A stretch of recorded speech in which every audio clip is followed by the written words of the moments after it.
And pain at the pump. You've probably noticed that you've been having to dig a little deeper in that wallet in order to fill up your vehicles.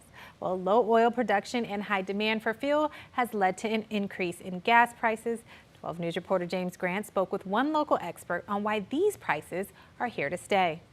We're paying about $420 million more every day on gasoline than we did a year ago, and that's a tough pill to swallow. According to DeHaan, gas prices are at a 7-year high across the U.S. So how did we get to this point? DeHaan says it all started during the pandemic when Americans parked their cars for a few weeks, long enough for the price of oil to plummet into negative territory for the first time ever. That set the stage then for oil companies to let go thousands of workers, shutting down millions of barrels a day in oil production. DeHaan says as we moved into 2021 and the pandemic started to ease up, the demand for oil and gas shot back up. However, the production has remained low, and this has resulted in higher gas prices in the U.S. It's kind of like the housing market where your house is worth 20% more than it was a year ago.